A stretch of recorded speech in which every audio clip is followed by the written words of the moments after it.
ഹരേ കൃഷ്ണ. ശ്രീമദ്ഭാഗവതം ചതുർത്ഥസ്കന്ധം ചതുർവിംശോധ്യായം. ഇതിലെ 16-ാമത്തെ ശ്ലോകം വരെ എടുത്തു. ബാക്കിയുള്ള ഭാഗങ്ങൾ നമുക്ക് കേൾക്കാം. അതുവരെയുള്ള ശ്ലോകങ്ങൾ നമുക്കൊന്ന് ചൊല്ലി നോക്കാം. ഓം നമോ ഭഗവതേ വാസുദേവായ. ശ്രീമദ്ഭാഗവതേ ചതുർത്ഥസ്കന്ധേ അഥ ചതുർവിംശോധ്യായഃ. മൈത്രേയ ഉവാച. വിജിതാശ്വോധിരാജാസീൽ പൃഥുപുത്ര പൃഥുശ്രവാः യവീയോഭ്യോ ദദാൽ കാഷ്ഠ ഭ്രാതൃഭ്യോ ഭ്രാതൃവത്സലഃ. ഹര്യക്ഷായാദിശത് പ്രാചീം ധൂമ്രകേശായ ദക്ഷിണാം പ്രതീചീം മൃഗസംജ്ഞായ തുര്യാം ദ്രവിണസേ വിഭു. അന്തർധാനഗതിം ശക്രാല്ലബ്ധ്വാന്തർധാനസംജ്ഞിതഃ അപത്യത്രയമാധത്ത ശിഖണ്ഡിന്യം സുസമ്മതം. പാവകപ്പവമാനശ്ചാശുചിരിത്യഗ്നയഃ പുരാ വസിഷ്ഠശാപാത് ഉത്പന്ന പുനര്യോഗഗതിം ഗതാ. അന്തർധാനോ നഭസ്വത്യാം ഹവിർധാനമവിന്ദദാ യ ഇന്ദ്രമശ്വഹർത്താരം വിദ്വാനപി ന ജഘ്നിവാൻ. രാജ്ഞാം വൃത്തിം കരാദാനദണ്ഡശുൽക്കാദിദാരുണാം മന്യമാനോ ദീർഘസത്രവ്യാജേന വിസസർജഃ. തത്രാഭിഹംസം പുരുഷം പരമാത്മാനമാത്മദൃക് യജംസ്തം ലോകതാമാപാ കുശലേന സമാധിന. ഹവിർധാനാദ്ധവിർധാനി വിദുരാസൂദഷട്സുതാൻ ബർഹിഷദം ഗയം ശുക്ലം കൃഷ്ണം സത്യം ജിതവ്രതം. ബർഹിഷത്സു മഹാഭാഗോ ഹാവിർധാനി പ്രജാപതി ക്രിയാകാണ്ഡേഷു നിഷ്ണാതോ യോഗേഷു ച കുരുദ്വഃ. യസ്യേദം ദേവയജനം അനുയജ്ഞം വിതന്വതഃ പ്രാചീനാഗ്രേ ഹി കുശൈരാസീദാസ്ത്രദം വസുധാതലം. സാമുദ്രീം ദേവോക്തം ഉപയേമേഷ തദ്രുതിം yam വീക്ഷ്യ Charu സർവാംഗീം കിശോരീം സുഷ്ഠലം കൃതാം പരിക്രമന്തീമുദ്വാഹേ ചകമേഗ്നിശുകീമിവ. വിബുധാസുരഗന്ധർവമുനിസിദ്ധ നരോരഗാ വിജിതാഃ സൂര്യാദിക്ഷു കൊണയന്ത്യൈവ നൂപുരൈഃ. പ്രാചീനബർഹിഷപുത്രാः ശതദ്രുത്യാം ദശാഭവൻ തുല്യനാമവ്രതാः സർവേ ധർമ്മസ്നാതാः പ്രചേതസഃ. പിത്രാദിഷ്ടാः പ്രജാസർഗേ തപസേർണവമാവിശൻ ദശവർഷസഹസ്രാണി തപസാർച്ചം തപസ്പതിം. യദുക്തം പഥി ദൃഷ്ടേന ഗിരിശേന പ്രസീദത തദ്ധ്യായതോ ജപന്തശ്ച പൂജയന്തശ്ച സംയതാ. വിദുര ഉവാച. പ്രചേതസാം ഗിരിത്രേണ യഥാസീൽപഥി സംഗമഃ യദുദാഹരപ്രീതസ്തന്നോ ബ്രഹ്മൻ വദാർത്ഥവത്. അടുത്ത ശ്ലോകമാണ് എടുക്കാനുള്ള 17-ാമത്തെ. സംഗമഖലു വിപ്രശ്രേ ശിവേനേഹഗരി ശരീരിണാം ദുർലഭോ മുനയോ ദധ്യുരസംഗാദ്യമഭീപ്സിതം. സംഗമഖലു വിപ്രശ്രേ ശിവേനേഹ ശരീരിണാം ദുർലഭോ മുനയോ ദധ്യുരസംഗാത് യമഭീപ്സിതം. അല്ലയോ ബ്രഹ്മർഷേ, ആ മുനിമാർ കൂടിയും യാതൊരാളെ നിസ്സംഗരായിട്ട് പ്രാപിക്കുവാൻ ധ്യാനിച്ചു കഴിയുന്നുവോ, അപ്രകാരമുള്ള ആ ശിവനോട് ഈ ഭൂമിയിലെ ജനങ്ങൾക്ക് സംസർഗം അസാധ്യപ്രായം ആണ്. സംഗമഖലു വിപ്രശ്രേ, അല്ലയോ ബ്രഹ്മർഷേ, ആ ഭഗവാനുമായിട്ടുള്ള സംഗമം ദുർലഭം ആണ്. ശിവേനേഹ, ശിവനോടുള്ള ആ സംഗമം ശരീരിണാം, ഈ ശരീരികൾക്ക് ആ ഭഗവാനുമായിട്ടുള്ള സംഗമം വളരെ ദുർലഭമാണ്. ദുർലഭോ മുനയോ ദധ്യുരസംഗാദ്യമഭീപ്സിതം.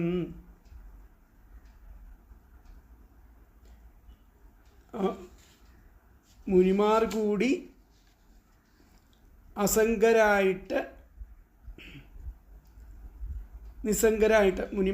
നിസ്സംഗരായിട്ട് പ്രാപിക്കുവാൻ ധ്യാനിക്കുന്നു. അങ്ങനെയുള്ള ആ ശിവനെ ഈ ശരീരികൾക്ക്, ആ ശിവൻ്റെ സംഗമം ശരീരികൾക്ക് വളരെ ദുർലഭമാണ്. സംഗമ ഖലു വിപ്രശ്രേ ശിവേനേഹ ശരീരിണാം ദുർലഭോ മുനയാ ദധ്യുരസംഗാദ്യമഭീപ്സിതം. അപ്പോൾ നോക്കാം അതിലത്തെ പദങ്ങളെ. ഹേ വിപ്രശ്രേ, അല്ലയോ ബ്രഹ്മർഷേ, മുനയഃ, മുനിമാർ കൂടിയും, യം, യാതൊരാളെ, അസംഗാത്, നിസ്സംഗരായിട്ട് അഭീപ്സിതം പ്രാപിക്കുവാൻ ദദ്യുഹു ധ്യാനിച്ചു മാത്രം കഴിയുന്നുവോ. മുനിമാരെ അങ്ങനെ ധ്യാനിച്ചു മാത്രം കഴിയാണ് ആ ഭഗവാനെ സിദ്ധിക്കാൻ. ശിവേന അപ്രകാരമുള്ള ആ ശിവനോട് ഇഹ ഈ ഭൂമിയിലെ ശരീരിണാം ജനങ്ങൾക്ക് സംഗമം സംസർഗം ദുർലഭ ഖലു അസാധ്യപ്രായം അല്ലേ എന്നുള്ളതാണ് ചോദ്യം. ഒന്നുകൂടി പറയാം. ഹേ വിപ്രശ്രേ അല്ലയോ ബ്രഹ്മർഷേ മുനയഹ മുനിമാർ കൂടിയും യം യാതൊരാളെ അസംഗാത് നിസ്സംഗരായിട്ട് അഭീപ്സിതം പ്രാപിക്കുവാൻ ദദ്യു ധ്യാനിച്ച് മാത്രം കഴിയുന്നുവോ. ശിവേന അപ്രകാരമുള്ള ശിവനോട് ഇഹ ഈ ഭൂമിയിലെ ശരീരിണാം ജനങ്ങൾക്ക് സംഗമ സംസർഗം ദുർലഭം ഖലു അസാധ്യപ്രായം അല്ലേ. അതിലത്തെ അന്വയം വന്നിട്ട് ഹേ വിപ്രശ്രേ മുനയഃ യം അസംഗാത് അഭീപ്സിതം ദദ്യുഃ ശിവേന ഇഹ ശരീരിണാം സംഗമഃ ദുർലഭഃ ഖലു. എന്നും കൂടി പറയാം. ഹേ വിപ്രശ്രേ മുനയഃ യം അസംഗാത് അഭീപ്സിതം ദദ്യുഃ ശിവേന ഇഹ ശരീരിണാം സംഗമഃ ദുർലഭഃ ഖലു. ഹേ അല്ലയോ ബ്രഹ്മർഷയെ ആ മുനിമാർ കൂടിയും യാതൊരാളെ നിസ്സംഗരായിട്ട് പ്രാപിക്കുവാൻ ധ്യാനിച്ചു മാത്രം കഴിയുന്നുവോ.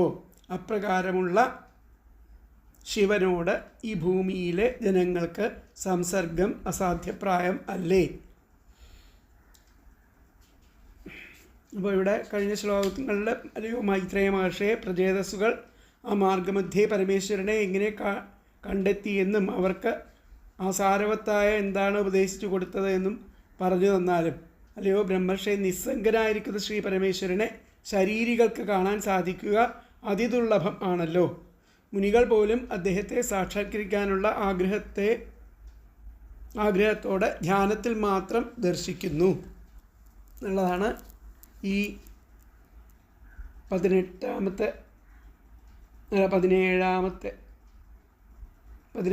ശ്ലോകത്തിൻ്റെ അർത്ഥം വരുന്നത്. അപ്പോൾ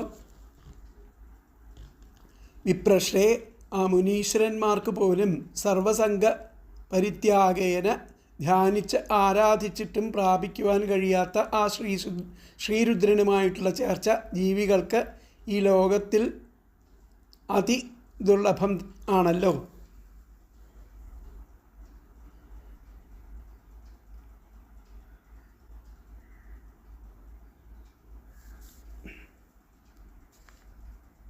അപ്പോൾ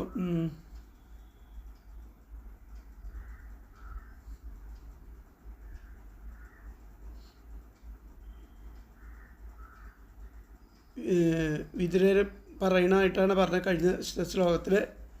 ശ്രീ ശിവസംഗമവും ഉപദേശവും ദുർലഭം ആണല്ലോ. ആ ഉപദേശം അറിയുന്നത് ഭഗവത് ഭക്തന്മാർക്കാവശ്യമായിരിക്കും എന്ന വിചാരത്താൽ വിതുരർ മൈത്രേയരോട് അതിനെ വിസ്തരിച്ച് പറയാനായിട്ട് ആവശ്യപ്പെടുന്നു. സർവജ്ഞനായിരിക്കുന്ന മുനെ, പ്രചേതസ്സുകൾക്ക് മാർഗമധ്യത്തിൽ വെച്ച് ശിവസംഗമം ഉണ്ടായതെങ്ങനെ? ശ്രീ ശിവൻ അവരോട് ഉപദേശിച്ച ആ ഭജന ക്രമം എന്താകുന്നു?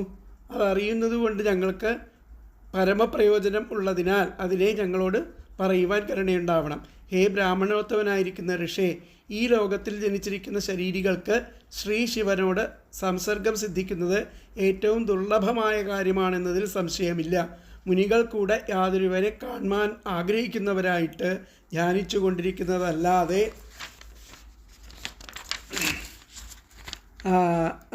പ്രത്യക്ഷമായിട്ട് അദ്ദേഹത്തെ കാണുന്നില്ലല്ലോ എന്നാണ് ഇവിടെ ചോദിക്കുന്നത്.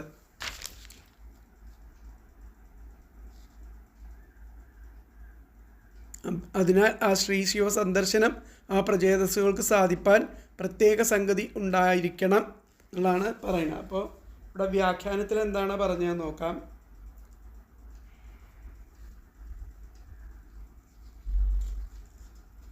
വ്യാഖ്യാനത്തിൽ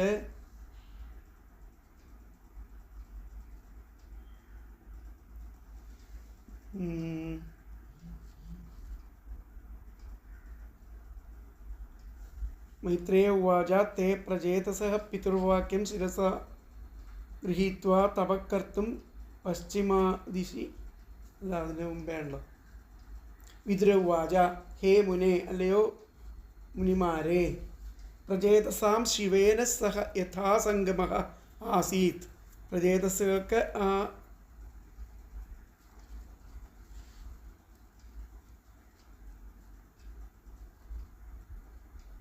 ഹേ മുനെ, അല്ലയോ മുനെ, പ്രചേതസാം ശിവേന സഹ യഥാ, ആ ശിവനോട് കൂടി ഉള്ള സംഗമം, യഥാസംഗമ ആസീൽ, സംഗമം ഉണ്ടായി. ശിവോ യദാഹ ചതദ്വദ, ശിവൻ അവരോട് ഉപദേശിച്ചു. അത് എന്താണ് എന്ന് ചോദിച്ചു. അപ്പോൾ നൃണാം ശിവസമാഗമോ ദുർലഭ, വളരെ ശരിയാണ്, ആ ശിവനുമായിട്ടുള്ള സമാഗമം ദുർലഭ ആണ് എന്നുള്ളതാണ് ആ വ്യാഖ്യാനമായിട്ട് പറയുന്നത്. നൃണാം മനുഷ്യർക്ക് ശിവസമാഗമോ, മനുഷ്യർക്ക് ശിവസമാഗമം ദുർലഭം ആണ് എന്നുള്ളതാണ് പറയുന്നത്. നൃണാം ശിവസമാഗമോ ദുർലഭ, ഇതാണ് ആ ശ്ലോകത്തിൻ്റെ ആ വ്യാഖ്യാനമായിട്ട് പറയുന്നത്. അപ്പോൾ അടുത്ത ശ്ലോകം നമുക്ക് നോക്കാം. 18ാമത്തെ ശ്ലോകം. ആത്മാരാമോപി യസ്തസ്യ ലോകകൽപ്പസ്യ രാധസേ ശക്തിയായുക്തോ വിചരതി ഘോരയാ ഭഗവാൻ ഭവഃ. ആത്മാരാമോപി യസ്ത്വസ്യ ലോകേ കൽപ്പസ്യ രാധസേ ശക്തിയായുക്തോ വിചരതി ഘോരയാ ഭഗവാൻ ഭവഃ. യാതൊരു ആ ഭഗവാനായിരിക്കുന്ന പരമേശ്വരൻ ആകട്ടെ ആ ആത്മാവിൽ മാത്രം ആനന്ദിക്കുന്നവനാണ്. എങ്കിലും ആ ലോകത്തിലെ ജീവജാലങ്ങളുടെ ആ രക്ഷയ്ക്കായിട്ട് ഘോരമായിരിക്കുന്ന ആ ശക്തിയോടുകൂടി സഞ്ചരിക്കുന്നു എന്നാണ് പറയുന്നത്. ആത്മാരാമോപി യസ്ത്വസ്യ, ആ ഭഗവാൻ ആത്മാരാമനാണ്. യസ്ത്വസ്യ ലോകകൽപ്പസ്യ രാധസേ, ലോകത്തിലെ ജീവജാലങ്ങളുടെ രക്ഷയ്ക്കായിട്ട് ശക്തിയായുക്തോ, ശക്തിയുമായിട്ട് ചേർന്നിട്ട് വിചരതി സഞ്ചരിക്കുന്നു. ഘോരയാ, ആ ഘോരരൂപത്തിൽ ഭഗവാൻ ഭവഃ, ഭഗവാനായിരിക്കുന്ന ശിവൻ എന്നർത്ഥം. അതിലത്തെ പദങ്ങൾ യഹ, യാതൊരു, ഭഗവാനായ ഭവഃ തു, പരമേശ്വരനാകട്ടെ, ആത്മാരാമഃ അപി, ആത്മാവിൽ മാത്രം ആനന്ദിക്കുന്നവനാണെങ്കിലും, അസ്യ, ഈ ലോകകൽപ്പസ്യ, ലോകത്തിലെ ജീവജാലങ്ങളുടെ രാധസേ, രക്ഷയ്ക്കായിട്ട് ഘോരയാ, ഘോരമായ ശക്തിയായുക്ത, ശക്തിയോടൊത്ത് വിചരതി, സഞ്ചരിക്കുന്നു. എന്നുകൂടി പറയാം. യഹ, യാതൊരു, ഭഗവാനായിരിക്കുന്ന ഭവഃ തു, ആ പരമേശ്വരനാകട്ടെ, ആത്മാരാമഃ അപി, ആത്മാവിൽ മാത്രം ആനന്ദിക്കുന്നവനെങ്കിലും, അസ്യ, ഈ ലോകകൽപ്പസ്യ, ലോകത്തിലെ ജീവജാലങ്ങളുടെ രാധസേ, രക്ഷയ്ക്കായിട്ട് ഘോരയാ, ഘോരമായ ശക്തിയായുക്ത, ശക്തിയോടൊത്ത് വിചരതി, സഞ്ചരിക്കുന്നു. അപ്പോൾ ഇത്തെ അന്വയം വന്നിട്ട് യഹ ഭഗവാൻ ഭവഃ തു ആത്മാരാമഃ അപി അസ്യ ലോകകൽപ്പസ്യ രാധസേ ഘോരയാ ശക്തിയായുക്ത വിചരതി.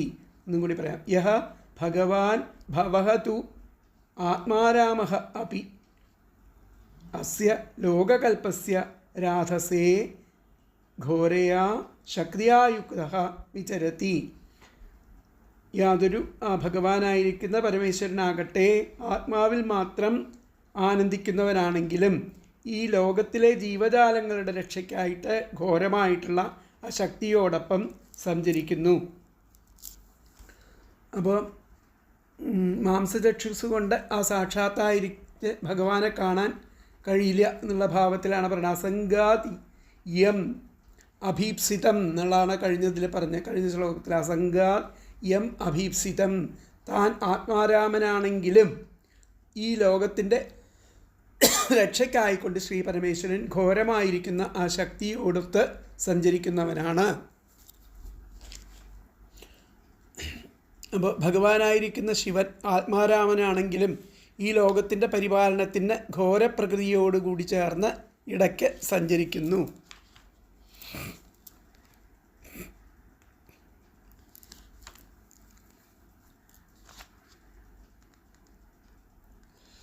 അപ്പോൾ അതിനാൽ ആ ശ്രീ ശിവ സന്ദർശനം പ്രചേതസ്സുകൾക്ക് സാധിപ്പാൻ പ്രത്യേക സംഗതി ഉണ്ടായിരിക്കണം. ഋഷിയായ അങ്ങുന്ന് അറിഞ്ഞുമിരിക്കും, അതിനെ ഞങ്ങളോട് അരുളി ചെയ്യണം.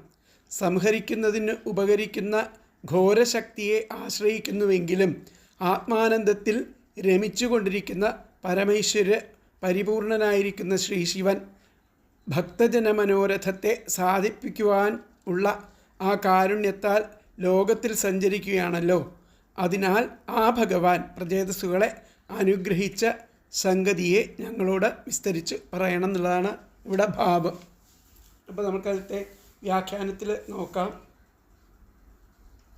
യോ ഹരഹ ശക്തിയാ സഹ, ആ ഹരൻ ശക്തിയോട് കൂടിയിട്ട് ശക്തിയാ സഹ ലോകപാലനത്തിനായിട്ട് ചരിച്ചു കൊണ്ടിരിക്കുന്നു എന്നുള്ളതാണ് അതിലത്തെ വ്യാഖ്യാനം. യോ ഹരഹ, ആ ഹരൻ ശിവൻ ശക്തിയോട് ചേർന്ന് ശക്തിയാ സഹ ശക്തിയോട് ചേർന്ന് ലോകപാലനത്തിന് വേണ്ടിയിട്ട് സഞ്ചരിച്ചു കൊണ്ടിരിക്കുന്നു എന്നുള്ളതാണ് പറയുന്നത് ശ്ലോകത്തിൻ്റെ വ്യാഖ്യാനമായിട്ട്. അപ്പോൾ അടുത്ത ശ്ലോകം നോക്കാം. 19 മൈത്രേയ ഉവാച പ്രചേതസഃ പിതൃവാക്യം ശിരസാദായ സാധവഃ ദിശം പ്രതീജിം പ്രയയുസ്തപസ്യാദൃതചേതസഃ. പ്രചേതസഃ പിതൃവാക്യം ശിരസാദായ സാധവഃ ദിശം പ്രതീതിം പ്രയയുസ്തപസ്യാദൃതചേതസഃ. അങ്ങനെ ആ സത്തുക്കളായിരിക്കുന്ന ആ പ്രചേതസ്സുകൾ ആ പിതാവിൻ്റെ വാക്യത്തെ ആദരവോടെ ശിരസാവഹിച്ചിട്ട് ആ തപസ്സിൽ ശ്രദ്ധ വെച്ചിട്ട് പടിഞ്ഞാറേ ദിക്കിലേക്ക് യാത്രയായി, പടിഞ്ഞാറ് ഭാഗത്തേക്ക് യാത്രയായി എന്നാണ് പറയുന്നത്. പ്രചേതസഃ പിതൃവാക്യ, പ്രചേതസ്സുകൾ പിതാവിൻ്റെ വാക്യത്തെ ശിരസാവഹിച്ച് സാധവഃ സാധനയ്ക്കായിട്ട് ദിശം പ്രതീചീം പടിഞ്ഞാറ് ദിശയിലേക്ക് പോയി. തപസ്സസ്യാദൃത ചേതസ, തപസ്സിൽ ശ്രദ്ധ വെച്ചിട്ട്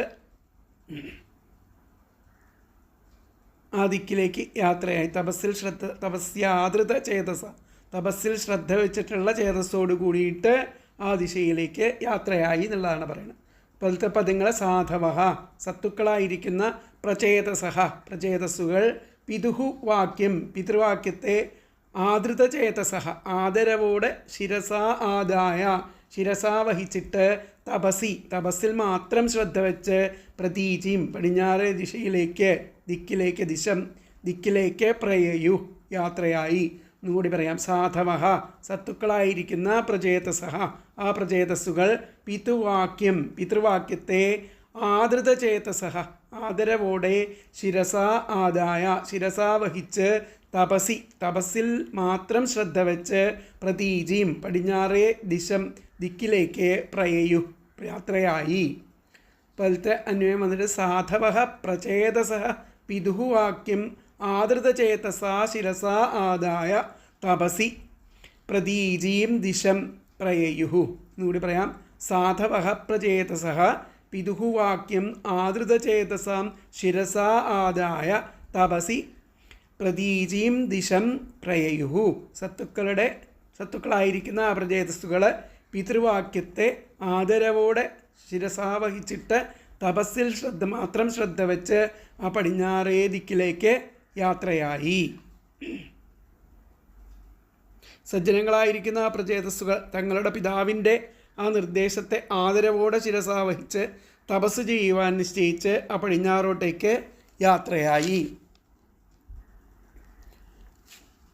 അപ്പോൾ ഉത്തമന്മാരായിരിക്കുന്ന ആ പ്രചേതസ്സുകൾ പിതാവിൻ്റെ വാക്യം ശിരസാവഹിച്ച് ആ തപസ്സിൽ ശ്രദ്ധ കലർന്ന് ആ പടിഞ്ഞാറ് ദിക്കിലേക്ക് പോയി.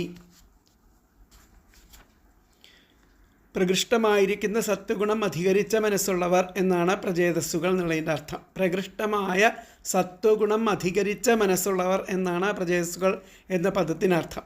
ആ വിധക്കാർക്ക്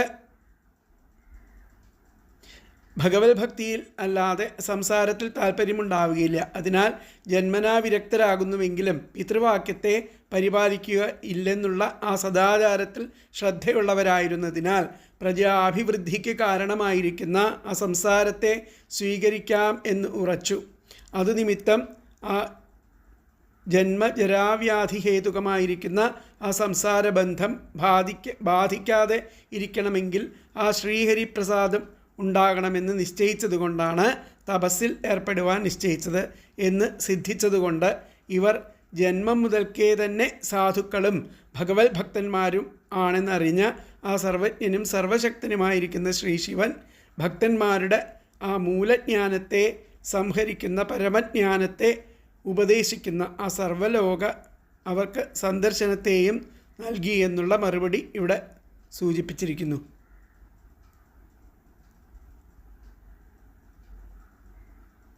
അപ്പോൾ ആ ഭഗവത് പ്രീതിക്ക് കാരണമായിരിക്കുന്ന തപസ് ചെയ്യുവാൻ നിശ്ചയിച്ച് ആ ജനസംഘത്തിൽ നിന്നും പിരിഞ്ഞ് വിജനസ്ഥാനത്തെ തിരിഞ്ഞുകൊണ്ട് ആ പടിഞ്ഞാറേ ദിക്കിലേക്ക് പോയി എന്നുള്ളതാണ് ഇവിടെ ഈ ശ്ലോകത്തിൽ പറയുന്നത്. അപ്പോൾ വ്യാഖ്യാനത്തിൽ മൈത്രേയ ഉവാച, മൈത്രേയം പറയുന്നു പ്രചേതസ്സുകൾ പിതൃവാക്യം ശിരസ ഗൃഹീത്വ, പിതൃവാക്യത്തെ ശിരസ വഹിച്ചിട്ട് തപഃ കർത്തും തപസ് ചെയ്യാനായിട്ട് പശ്ചിമദിശയും സമുദ്രം പശ്ചിമദിക്കിലുള്ള സമുദ്രത്തിൻ്റെ അടുത്തേക്ക് പോയി എന്നാണ് പറയുന്നത്. അപ്പോൾ മൈത്രേയ ഉവാച തേ പ്രചേതസഃ, ഈ പ്രചേതസ്സുകൾ പിതൃവാക്യം ശിരസാ ഗൃഹീത്വ, പിതൃവാക്യത്തെ ശിരസ്സിൽ വഹിച്ച് തപഃ കർത്തും തപസ് ചെയ്യാനായിട്ട് പശ്ചിമദിശി സമുദ്രം പശ്ചിമദിക്കിലുള്ള സമുദ്രത്തിൻ്റെ അടുത്തേക്ക് പോയി.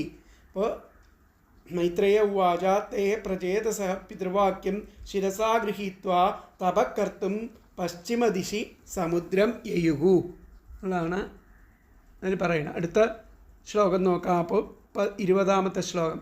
സമുദ്രമുപവിസ്തീർണമപശ്യൻ സുമഹൽസരഃ മഹന്മനൈവ സ്വച്ഛം പ്രസന്നസലിലാശയം. സമുദ്രമുപവിസ്തീർണമപശ്യൻ സുമഹത്സരഃ മഹന്മനൈവ സ്വച്ഛം പ്രസന്നസലിലാശയം. സമുദ്രതീരത്ത് ആ വിസ്തീർണമുള്ള ആ വലുതായതും മഹാത്മാക്കളുടെ മനസ്സുപോലെ അതിനിർമ്മലവും തെളിവ് പോലെ കാണാവുന്ന ജലജന്തുക്കളോട് കൂടിയ സരസ് ഒരു ജലാശയം അപശ്യൻ കണ്ടു. ആ പശ്ചിമ സമുദ്രത്തിൻ്റെ തീരത്ത്, അതായത് അറബിക്കടലിൻ്റെ തീരത്ത് നർത്ഥം വിസ്തീർണമുള്ള ആ വലുതായിട്ടുള്ള ആ മഹാത്മാക്കളുടെ മനസ്സ് പോലെ അതിൻ്റെ അടുത്താണ് ഈ രുദ്രതീർത്ഥത്തെ കാണുന്നത്. ഈ ഗുരുവായൂരപ്പൻ്റെ രുദ്രതീർത്ഥത്തെ ആ മുനിമാർ കാണുന്നതിനർത്ഥം. മഹന്മനഃ ഇവ, മഹാത്മാക്കളുടെ മനസ്സ് പോലെ സ്വച്ഛ അതിനിർമ്മലവും പ്രസന്നസലിലാശയം തെളിവോടെ കാണാവുന്ന ജലജന്തുക്കളോട് കൂടിയതും ആയിരിക്കുന്ന ഒരു ജലാശയം, ഒരു സരസ് ഇവിടെ കണ്ടു. അതാണ് ഈ ഗുരുവായൂരപ്പൻ്റെ അടുത്ത് കിടക്കുന്ന ആ രുദ്രതീർത്ഥം എന്നർത്ഥം. ഇതിൻ്റെ പടിഞ്ഞാറ് ഭാഗത്ത് സമുദ്രത്തെ നമ്മൾക്ക് കാണാം. ചാവക്കാട് കഴിഞ്ഞാൽ സമുദ്രമായി. അപ്പോൾ സമുദ്രം അവർ ആ സമുദ്രതീരത്ത് വിസ്തീർണമുള്ളതും സുമഹത് വലുതായതും മഹന്മനഃ ഇവ മഹാത്മാക്കളുടെ മനസ്സ് പോലെ സ്വച്ഛം അതിനിർമ്മലവും പ്രസന്നസലിലാശയം തെളിവോടെ കാണാവുന്ന ജലജന്തുക്കളോട് കൂടിയതുമായിരിക്കുന്ന സരഹ ഒരു ജലാശയത്തെ അപശ്യൻ കണ്ടു എന്നുകൂടി പറയാം. സമുദ്ര അവർ ആ സമുദ്രതീരത്ത് വിസ്തീർണമുള്ളതും സുമഹത് വലുതായതും മഹന്മനഃ ഇവ മഹാത്മാക്കളുടെ മനസ്സ് പോലെ സ്വച്ഛം അതിനിർമ്മലവും പ്രസന്നസലിലാശയ തെളിവോടെ കാണാവുന്ന ജലജന്തുക്കളോട് കൂടിയതുമായിരിക്കുന്ന സരഹ ഒരു ജലാശയം അപശ്യൻ കണ്ടു. അപ്പോൾ ഇതിലത്തെ അന്വയം വന്നിട്ട് സമുദ്ര ഉപവിസ്തീർണം സുമഹത് മഹന്മനഃ ഇവ സ്വച്ഛം പ്രസന്നസലിലാശയം സരഹ അപശ്യൻ എന്നുകൂടി പറയാം. സമുദ്രം ഉപവിസ്തീർണം സുമഹത് മഹന്മനഃ ഇവ സ്വച്ഛം പ്രസന്നസലിലാശയം സരഹ അപശ്യൻ. ആ സമുദ്രതീരത്ത് വിസ്തീർണം ഉള്ള വലുതായതും മഹാത്മാക്കളുടെ മനസ്സ് പോലെ അതിനിർമ്മലവും തെളിവോടെ കാണാവുന്ന ജലജന്തുക്കളോട് കൂടിയതുമായിരിക്കുന്ന ഒരു ജലാശയത്തെ കണ്ടു. അപ്പോൾ അവർ ആ സമുദ്ര തീരത്ത് വിസ്താരമുള്ള വലിയ ഒരു സരസ്സു കണ്ടെത്തി. മഹാന്മാരുടെ മനസ്സ് പോലെ പരിശുദ്ധമായ ജലമാണതിൽ, ജലജീവികളെ തെളിഞ്ഞു കാണാം എന്നുള്ളതാണ് അതിൽ പറഞ്ഞിരിക്കുന്നത്. അപ്പോൾ അവർ മഹാത്മാക്കളുടെ മനസ്സ് പോലെ നിർമ്മലമായ ജലത്തോടു കൂടിയതും പ്രസന്ന മത്സ്യാദികൾ ആർന്നതും വിസ്തീർണവും ആയിരിക്കുന്ന ഒരു സരസ് ആ സമുദ്ര സമീപത്ത് കണ്ടു.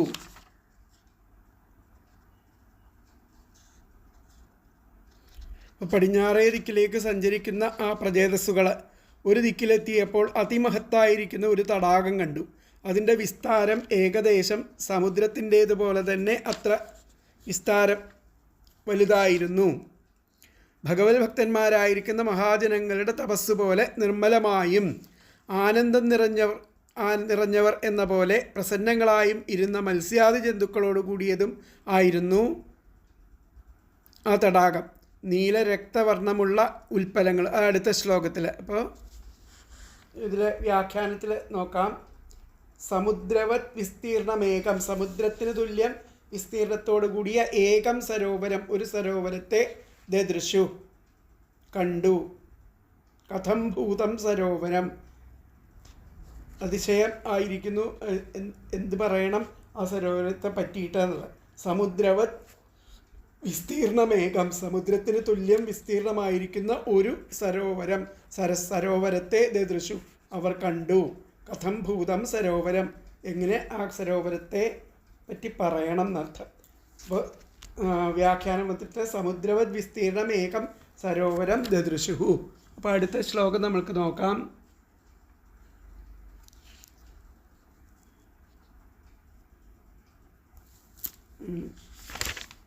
അടുത്ത ശ്ലോകം 2 ശ്ലോകത്തിലാണ് ആ സരോവരത്തെ വിസ്തരിക്കുന്നത്.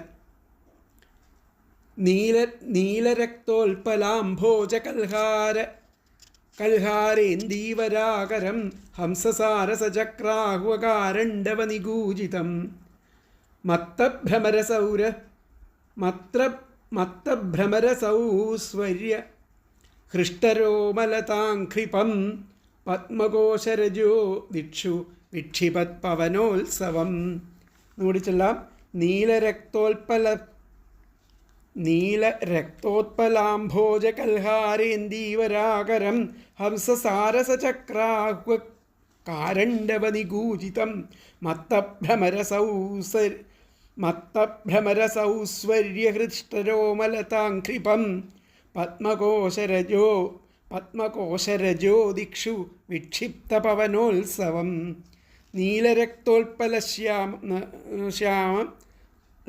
രക്തോൽപലാംഭോജ കൽഹാരേന്ദീവരാകരം എന്ന് പറഞ്ഞു കഴിഞ്ഞിട്ടുണ്ടെങ്കിൽ ആ നീല താമര, ചെന്താമര ഇത്യാദികളും ആമ്പൽ ഇത്യാദികളുടെ പൊയ്കയും അതിൽ ഹംസം, സാരസം, ചക്രവാകം, കാരണ്ഡവം എന്നീ പക്ഷികളും കളകൂജനമെഴുന്നതും അതുപോലെ മത്തഭ്രമരസൗസ്വർയ ഹൃഷ്ടരോമലതാംഘ്രിപം മതിച്ച വണ്ടുകളുടെ കളഗീതത്താൽ പുളകമണിഞ്ഞ വൃക്ഷലതാദികളോട് ചേർന്നതും പിന്നെ പത്മകോശരജം താമരപ്പൂമ്പൊടിയെ ദിക്കുകളിലെല്ലാം പതനോത്സവം പാറ്റിക്കുന്ന ആ ഉത്സവപ്രതീതി തോന്നിക്കുന്നതും ആയിരുന്നു ആ സരസ് എന്നർത്ഥം. വളരെ ഭംഗിയാർന്ന ആ സരസിനെ പ്രകാരം നീലരക്തോൽപലാംഭോജ, നീല താമര, ചെന്താമര, കൽഹാരേന്ദീവരാകരം, ആമ്പൽ ഇത്യാദികളുടെ പൊയ്ക, ഹംസസാരസചക്രാഹ്വ കാരണ്ഡവനിഗൂജിതം, ഹംസം, സാരസം, ചക്രവാകം, കാരണ്ഡവം എന്നീ പക്ഷികൾ കളകൂജനം ചെയ്യുന്ന മത്തഭ്രമര സൗസ്വർയ ഹൃഷ്ടരോമലതാംഘ്രിപം മതിച്ച വണ്ടുകളുടെ കളഗീതത്താൽ ആ പുളകം അണിഞ്ഞിരിക്കുന്ന ആ വൃക്ഷലതാദികളോട് ചേർന്നതും പത്മകോശരജ താമരപ്പൂമ്പൊടിയെ ദിക്കുകളിൽ വിക്ഷിപത് എന്ന് പറഞ്ഞു കഴിഞ്ഞാൽ പതനോത്സവം, പതനോത്സവം എന്ന് പറഞ്ഞു കഴിഞ്ഞാൽ പാറ്റിക്കുന്ന കാറ്റിനാൽ ആ ഉത്സവ പ്രതീതി തോന്നിക്കുന്നതുമായിരുന്നു ആ സരസ് അർത്ഥം. അതിലത്തെ പദങ്ങൾ നോക്കാം. നീലരക്തോൽപലാംഭോജ കൽഹാരേന്ദീവരാകരം, അതായത് നീലത്താമര, ചെന്താമര, ആമ്പൽ ഇത്യാദികളുടെ പൊയ്കയും ഹംസസാരസ ചക്രാഹ്വ കാരണ്ഡവനിഗൂജിതം, ഹംസം, സാരസം, ചക്രവാകം, കാരണ്ഡവം എന്നീ പക്ഷികളുടെ കളകൂജനമെഴുന്നതും മത്തഭ്രമര സൗസ്വർയ ഹൃഷ്ടരോമലതാംഘ്രിപം മതിച്ച വണ്ടുകളുടെ കളഗീതത്താൽ പുളകമണിഞ്ഞ വൃക്ഷലതാദികളോട് ചേർന്നതും പത്മകോശരജഹ താമരപ്പൂമ്പൊടിയെ ദിക്കുകളിലെല്ലാം വിക്ഷിപത് പതനോത്സവം പാറ്റിക്കുന്ന കാറ്റിനാൽ ഉത്സവപ്രതീതി തോന്നിക്കുന്നതുമായിരുന്നു ആ സരസ്. അപ്പോൾ ഇതിലത്തെ ഒന്നുകൂടി നോക്കാം. നീലരക്തോൽപ്പലാംഭോജ കൽഹാരേന്ദീവരാഗരം നീലത്താമര ചെന്താമര ആമ്പൽ ഇത്യാദികളുടെ പൊയ്കയും ഹംസസാരസ ചക്രാഹു കാരണ്ഡവ നികൂജിതം ഹംസം സാരസം ചക്രവാകം കാരണ്ഡവം എന്നീ പക്ഷികളുടെ കളകൂജനമെഴുന്നതും മത്തഭ്രമര സൗസര്യ ഹൃഷ്ടരോമ ലതാംഘ്രിപം മതിച്ച വണ്ടുകളുടെ കളഗീതത്താൽ പുളകമണിഞ്ഞ വൃക്ഷലതാദികളോട് ചേർന്നതും പത്മകോശരജഹ താമരപ്പൂമ്പൊടിയെ ദിക്കുകളിലെല്ലാം വിക്ഷിപത് പതനോത്സവം പാറ്റിക്കുന്ന കാറ്റിനാൽ ഉത്സവപ്രതീതി തോന്നിക്കുന്നതുമായിരുന്നു ആ സരസ്. അതിലത്തെ അന്വയം വന്നിട്ട് നീലരക്തോൽപ്പലാംഭോജ കൽഹാരേന്ദീവരാഗരം ഹംസസാരസ ചക്രാഹു കാരണ്ഡവനികൂജിതം മത്തഭ്രമര സൗസര്യഹൃഷ്ടലോമലതാംഘ്രിപം ലതാംഘ്രിപം പത്മകോശരജം ദിക്ഷു വിക്ഷിപത് പതനോത്സവം ഉള്ളതാണ്. ഒന്നുകൂടി പറയാം. നീല രക്തോൽപ്പലാംഭോജ കൽഹാരേന്ദീവരാഗരം ഹംസസാരസ ചക്രാഹ്വ കാരണ്ഡവനികൂജിതം മത്തഭ്രമര സൗസര്യ ഹൃഷ്ടരോമലതാംഘ്രിപം പത്മകോശരജഹ ദിക്ഷു വിക്ഷിപത് പതനോത്സവം. അപ്പോൾ ഈ പറഞ്ഞ പോലെ തന്നെ നീലത്താമര ചെന്താമര ആമ്പൽ ഇത്യാദികളുടെ പൊയ്കയും ഹംസം സാരസം ചക്രവാകം കാരണ്ഡവം എന്നീ പക്ഷികളുടെ കളകൂജനമെഴുന്നതും അതുപോലെ മതിച്ച വണ്ടുകളുടെ കളഗീതത്താൽ പുളകമണിഞ്ഞ വൃക്ഷലതാദികളോട് കൂടി ചേർന്നതും താമരപ്പൂമ്പൊടിയെ ആ ദിക്കുകളിലെല്ലാം പാറ്റിക്കുന്ന ആ കാറ്റിനാൽ ഉത്സവപ്രതീതി തോന്നിക്കുന്നതുമായിരുന്നു ആ സരസ്. അപ്പോൾ നീലത്താമര ചെന്താമര മുതലായവയുടെ വിളനിലം ആണ് ആ സരസ്. ഹംസങ്ങൾ സാരസങ്ങൾ ചക്രവാകങ്ങൾ മുതലായിരിക്കുന്ന ജലജീവികളുടെ ആ പക്ഷികളുടെ കളകൂജനത്താൽ പരിസരം മുഖരിതമാണ്. മതിച്ച ആ വണ്ടുകളുടെ ഗാനാലാപത്താൽ പുളകമണിഞ്ഞ വൃക്ഷലതാദികളാണ് ആ തീരത്തെല്ലാം. മന്ദമാരുതൻ ചെന്താമരയുടെ പൂമ്പൊടിയുടെ സുഗന്ധം എങ്ങും വിതറിക്കൊണ്ട് ഉത്സവപ്രതീതി സൃഷ്ടിക്കുന്നു. അപ്പോൾ നോക്കാം. നീലോൽപ്പലം ചെന്താമര താമര കൽഹാരം ഇന്ദീവരം മുതലായവയുടെ ഉത്ഭവസ്ഥാനവും അരയന്നങ്ങൾ സാരസങ്ങൾ ചക്രവാകങ്ങൾ കാരണ്ഡവങ്ങൾ മുതലായ പക്ഷികൾ ശബ്ദിക്കുന്നതും മത്തുപിടിച്ച വണ്ടുകളുടെ ഗാനം കൊണ്ട് ആനന്ദരോമാഞ്ചിതമായ വൃക്ഷലതാദികൾ ചേർന്നതും താമരയുടെയും മറ്റും പരാഗം ചുറ്റിലും പരത്തുന്ന ആ വായുവിനാൽ ആനന്ദകരവുമായിരിക്കുന്ന ഒരു സരസ് അവിടെ കണ്ടു. അതാണ് പറഞ്ഞിരിക്കുന്നത്. അപ്പോൾ ഇതിൽ താമരപ്പൂക്കളോട് കൂടിയതും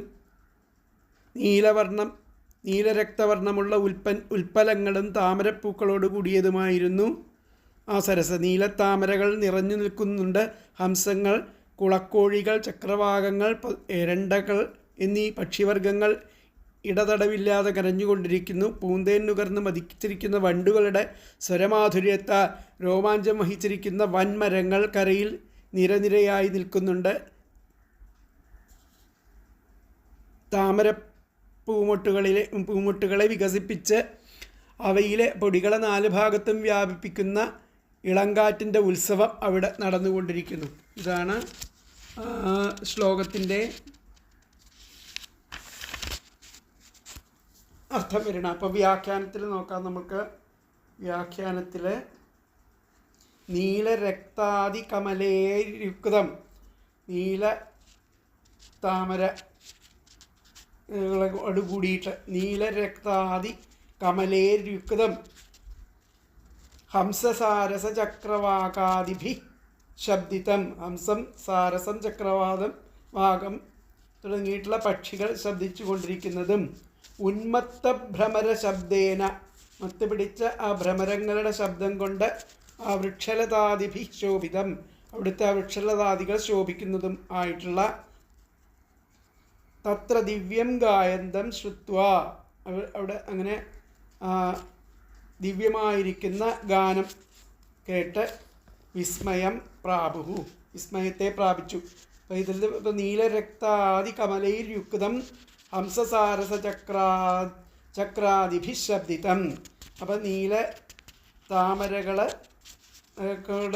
താമരകളാൽ യുക്തമായിരിക്കുന്ന ഹംസസാരസ ചക്രവാകങ്ങളാൽ ശബ്ദിതമായിരിക്കുന്ന ഉന്മത്ത ഭ്രമര ശബ്ദേന വൃക്ഷലതാദിഭി ശോഭിതം, ആ മതിച്ച വണ്ടുകൾ ശബ്ദിച്ചു കൊണ്ടിരിക്കുന്ന വൃക്ഷലതാദികളോട് കൂടിയാൽ ശോഭിതമായിരിക്കുന്ന സരസ്സിനെ അവർ കണ്ടു, ആ പ്രചേതസ്സുകൾ കണ്ടു എന്നുള്ളതാണ് അതിൻ്റെ അർത്ഥം വരുന്നത്. അപ്പോൾ അടുത്ത ശ്ലോകം നോക്കാം. തത്ര ഗന്ധർവമാകർണ്യ ദിവ്യമാർഗമനോഹരം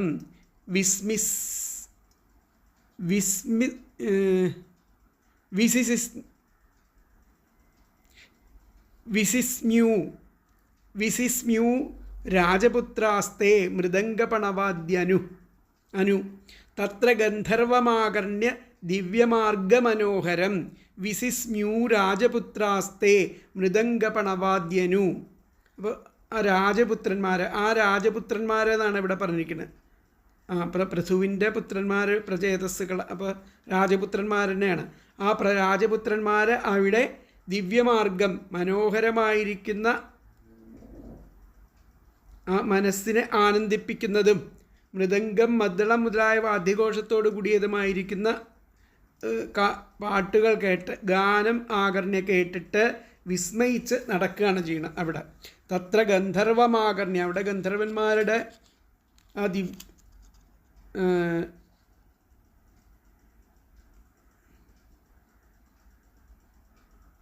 ഗാന്ധർവമാകർണ്യ, ഗാന്ധർവം എന്ന് പറഞ്ഞു കഴിഞ്ഞാൽ അവിടെ ആ ഗാനം കേട്ടിട്ട്, അവിടെ ആ പാട്ടുകൾ കേട്ടുകൊണ്ട് ദിവ്യമാർഗ മനോഹര, ദിവ്യമായിരിക്കുന്ന ആ മാർഗത്തിൽ ഇങ്ങനെയുള്ളത് മാർഗത്തെ കണ്ട് വിസ്മയിച്ചു പോയി.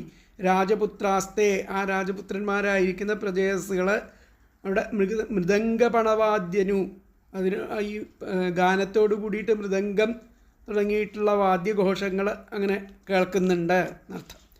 തത്ര ഗാന്ധർവമാകർണ്യ ദിവ്യമാർഗമനോഹരം വിസിസ്മ്യൂ രാജപുത്രാസ്തേ മൃദംഗപണവാദ്യനു തേ രാജപുത്രാഹ, അപ്പോൾ ആ രാജപുത്രന്മാർ തത്ര അവിടെ ദിവ്യമാർഗമനോഹരം, സ്വർഗീയമായിരിക്കുന്ന രീതി കൊണ്ട് മനസ്സിനെ ആനന്ദിപ്പിക്കുന്നതും മൃദംഗപണവാദ്യനു, മൃദംഗം മദ്ദളം മുതലായ വാദ്യഘോഷങ്ങളോട് കൂടിയതും ആയ ഗാന്ധർവം, ഗാനം ആകർണ്യ കേട്ട് വിസിസ്മ്യൂ വിസ്മയിച്ചു.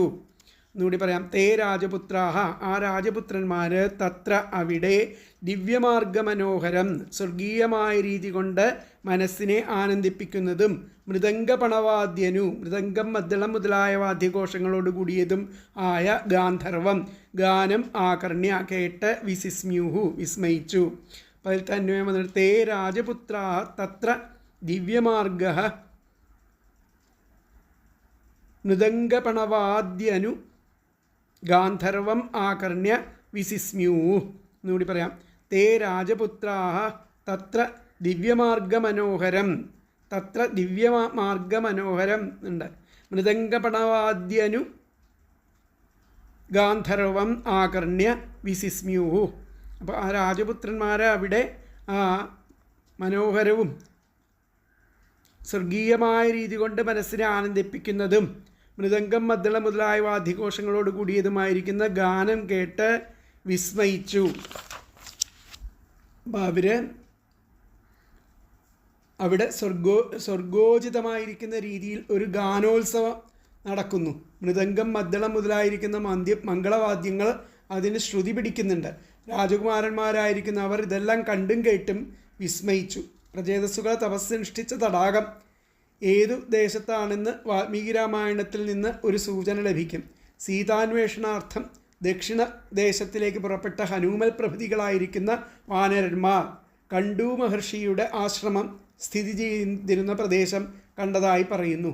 കണ്ടൂർ നാമ മഹാഭാഗഃ സത്യവാദീ തപോധനാ തേന ധർമാത്മനാ ശപ്തം കൃത്സം തത്ര മഹദ്വനം.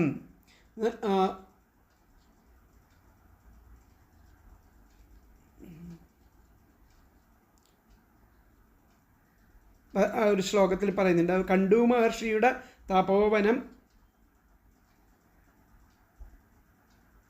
പ്രചേതസ്സുകളുടെ ആ തടാകത്തിൻ്റെ സമീപത്താണെന്ന് ആ ഭാഗവതത്തിൽ നിന്ന് അനുമാനിക്കണം.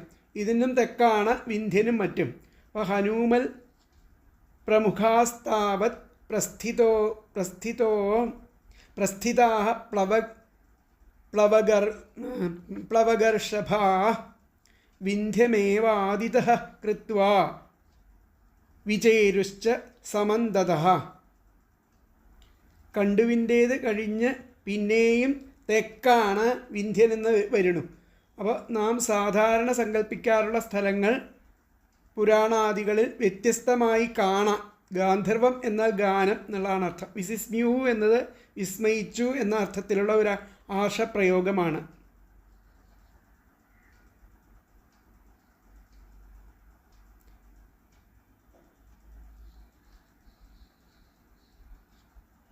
അപ്പോൾ ഇവിടെ ഈ ശ്ലോകത്തിൻ്റെ അർത്ഥം പറയുന്നത്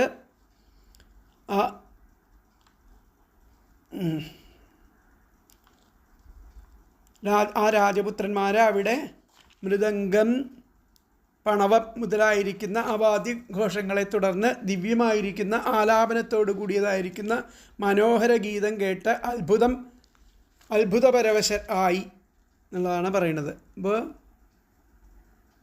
ആ സ്ഥലത്തെത്തിയ ആ രാജപുത്രന്മാരെ മൃദംഗം, പണവം മുതലായ വാദ്യങ്ങളോടൊന്നിച്ചും ദിവ്യമായുള്ള ആരോഹാവരോഹണക്രമത്തോടു കൂടിയിരിക്കുന്ന യോജിപ്പിച്ചിരിക്കുന്നതിനാൽ ആരുടെ മനസ്സിനെയും അപഹരിക്കുന്നതുമായിരിക്കുന്ന ശാസ്ത്രീയമായിരിക്കുന്ന സംഗീതം കേട്ടതിനാൽ വളരെയധികം വിസ്മയിച്ചു എന്നാണ് പറയുന്നത്. അപ്പോൾ അവിടെ തത്ര ദിവ്യം ഗായനം ശ്രുത്വ, അവിടെ ദിവ്യമായിരിക്കുന്ന പാട്ടിനെ കേട്ട് വിസ്മയം പ്രാപു, ആ പ്രചേതസ്സുകളെ വിസ്മയത്തെ പ്രാപിച്ചു. തത്ര ദിവ്യം ഗായനം ശ്രുത്വ, അവിടെ ദിവ്യമായിരിക്കുന്ന ആ പാട്ടിനെ കേട്ട് വിസ്മയം പ്രാപുഹു, ആ പ്രചേതസ്സുകളെ ആ വിസ്മയത്തെ പ്രാപിച്ചു. തത്ര ദിവ്യം ഗായനം ശ്രുത്വ വിസ്മയം പ്രാപുഹു എന്നാണ് ആ ശ്ലോകത്തിൻ്റെ വ്യാഖ്യാനം വരുന്നത്. അപ്പോൾ അടുത്ത ശ്ലോകം 24-ാമത്തെയും 25-ാമത്തെയും ശ്ലോകം രണ്ടും കൂടി ചേർന്നാണ്.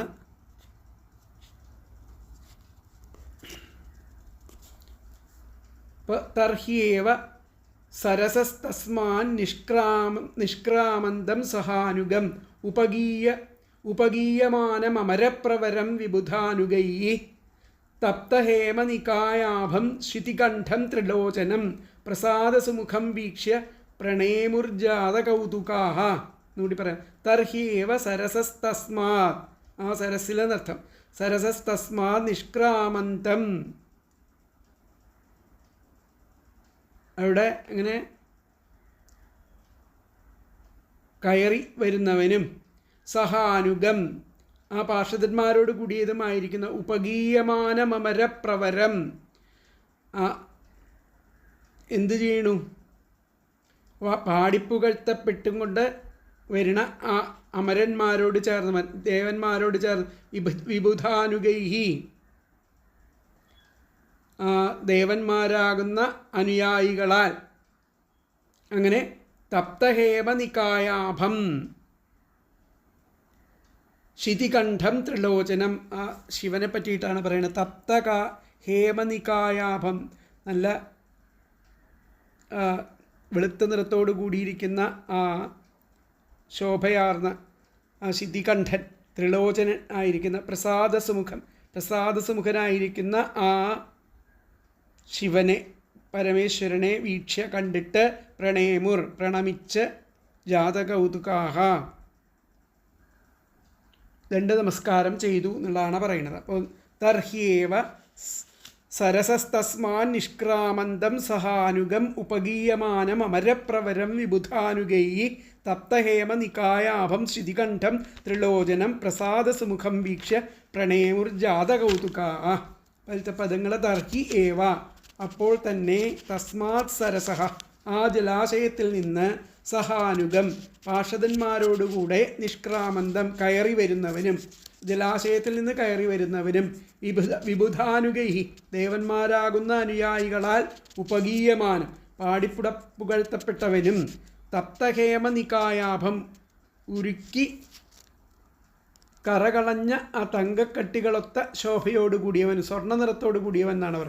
ശിതികണ്ഠം നീലകണ്ഠൻ, ശിതികണ്ഠൻ എന്ന് പറഞ്ഞാൽ നീലകണ്ഠൻ, പ്രസാദ സുമുഖം പ്രസന്നമായിരിക്കുന്ന ശ്രീമുഖത്തോടു കൂടിയവനും, അമരപ്രവരം ദേവവരനും ആയിരിക്കുന്ന ശിവനെ വീക്ഷ്യ കണ്ടിട്ട്, ജാതകൗതുകാഹ ആശ്ചര്യവാന്മാരായിട്ട് പ്രണയമുഹു ദണ്ഡ നമസ്കാരം ചെയ്തു എന്നാ പറയുന്നത്. അപ്പോൾ ഒന്നുകൂടി പറയാം. തർഹി ഏവ അപ്പോൾ തന്നെ, തസ്മാത് സരസഹ ആ ജലാശയത്തിൽ നിന്ന്, സഹാനുഗം പാർഷദന്മാരോടുകൂടെ നിഷ്ക്രാമന്തം കയറി വരുന്നവനും, വിബുധാനുഗൈഹി ആ ദേവന്മാരാകുന്ന അനുയായികളാൽ ഉപഗീയമാനം പാടിപ്പുകഴ്ത്തപ്പെടുന്നവനും, സപ്തഹേമനികായാഭം ഉരുക്കി കറകളഞ്ഞ തങ്കക്കട്ടിയൊത്ത ശോഭയോടുകൂടിയവനും, ശിതികണ്ഠം നീലകണ്ഠനും, പ്രസാദസുമുഖം പ്രസന്നനും ആയ ശ്രീമുഖത്തോടു കൂടിയവനും, അമരപ്രവരം ദേവവരനും ആയിരിക്കുന്ന ശിവനെ വീക്ഷ്യ കണ്ടിട്ട്, ജാതകൗതുകാഹ ആശ്ചര്യവാന്മാരായിട്ട് പ്രണയമുഹു ദണ്ഡ നമസ്കാരം ചെയ്തു. അപ്പോൾ അതിലത്തെ അന്വയം വന്നിട്ട് തർഹിയേവ തസ്മാത് സരസഹ സഹാനുഗം നിഷ്ക്രാമന്തം വിബുധാനുഗൈ ഉപഗീയമാനം തപ്തഹേമ നികായാഭം ശിതികണ്ഠം ത്രിലോചനം പ്രസാദസുമുഖം അമരപ്രവരം വീക്ഷ്യ ജാതകൗതുകാഹ പ്രണയമുഹു. എന്നുകൂടി പറയാം. തർഹി ഏവ തസ്മാത് സരസഃ സഹാനുഗം നിഷ്ക്രാമന്തം വിബുധാനുഗൈ ഉപഗീയമാനം തപ്തഹേമ നികായാഭം ശിതികണ്ഠം ത്രിലോചനം പ്രസന്ന സുമുഖം അമരപ്രവരം ജാതകൗതുകാഹ പ്രണയമുഹു. അപ്പോൾ തന്നെ ആ ജലാശയത്തിൽ നിന്നും പാർഷദന്മാരോടുകൂടെ കയറി വരുന്നവനും, ദേവന്മാരാകുന്ന അനുയായികളാൽ പാടിപ്പുകഴ്ത്തപ്പെടുന്നവനും, ഉരുക്കിക്കറകളഞ്ഞ തങ്കക്കട്ടിക്കൊത്ത ശോഭയോടുകൂടിയവനും, നീലകണ്ഠനും ത്രിലോചനനും 3 കണ്ണുകളോട് കൂടിയവനും, പ്രസന്നമായ ശ്രീമുഖത്തോടു കൂടിയവനും, അമരപ്രവരം ദേവവരനും ആയിരിക്കുന്ന ശിവനെ വീക്ഷ്യ കണ്ടിട്ട്, ജാതകൗതുകാഹ ആശ്ചര്യവാന്മാരായിട്ട് ദണ്ഡ നമസ്കാരം ചെയ്തു.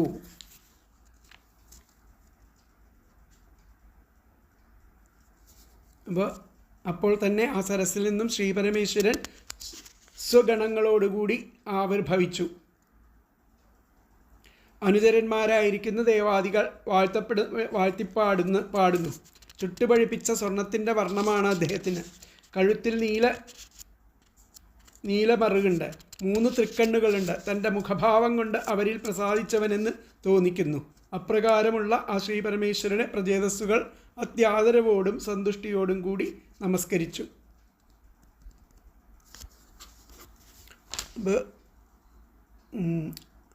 ആ തടാകത്തിൽ നിന്ന് അപ്പോൾ അനുചരന്മാരോടുകൂടി പുറത്തു വരുന്നവനും, ഗന്ധർവാദികളാൽ ഗാനം ചെയ്യപ്പെടുന്നവനും, ദേവശ്രേഷ്ഠനും, തപ്തകാഞ്ചന തുല്യനും, നീലകണ്ഠനും ത്രിലോചനനുമായിരിക്കുന്ന ആ ശിവനെ പ്രസന്നമുഖനായി കണ്ടിട്ട് അവർ അത്യാശ്ചര്യത്തോടുകൂടി നമസ്കരിച്ചു. അപ്പോൾ അതേ സമയത്ത് തന്നെ ആ തടാകത്തിൽ നിന്ന് ആ മുകളിലേക്ക് കയറി വരുന്ന ആ ശ്രീശിവനെ അവർ കണ്ട് പരമസന്തോഷത്തോടുകൂടെ നമസ്കരിച്ചു. ആ ദേവശ്രേഷ്ഠൻ ശ്രീ ശിവനാണെന്നറിവാൻ ലക്ഷണങ്ങളെല്ലാം വിസ്തരിക്കുന്നു. നന്ദികേശ്വരൻ മുതലായ ഭൃത്യന്മാർ പിറകെ ഉണ്ടായിരുന്നു. ഗന്ധർവാദികൾ ഭഗവാന്റെ ഭക്തവാത്സല്യാദികൾ കല്യാണ ഗുണങ്ങളെ സമീപത്ത് നിന്ന് കീർത്തിക്കുന്നുണ്ട്. ഉരുക്കിയ സ്വർണം പോലെ തേജോമയമായിരിക്കുന്ന ശരീരവും 3 നേത്രങ്ങളും നീലനിറമായ കണ്ഠവും ആ തങ്ങളിൽ പ്രസാദിച്ചിരിക്കുന്നതും എന്ന് സൂചിപ്പിക്കുന്ന മുഖഭാവവും കണ്ടപ്പോൾ അവർക്കുണ്ടായ കൗതുകം കരകവിഞ്ഞു തന്നെയായിരിക്കുന്നു. അങ്ങനെ ഭക്തിപൂർവ്വം അവർ അദ്ദേഹത്തെ, ആ ഭഗവാനെ സാഷ്ടാംഗം നമസ്കരിച്ചു. അപ്പോൾ ഇതിലെ വ്യാഖ്യാനം നോക്കാം നമുക്ക്.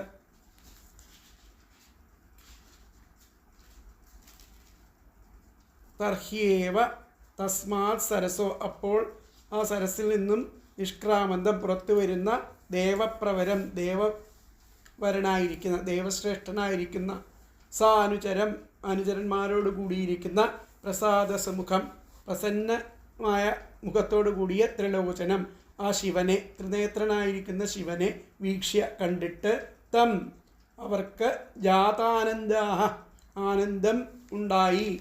എന്നിട്ട് അവർ പ്രണേമുഹു പ്രണമിച്ചു.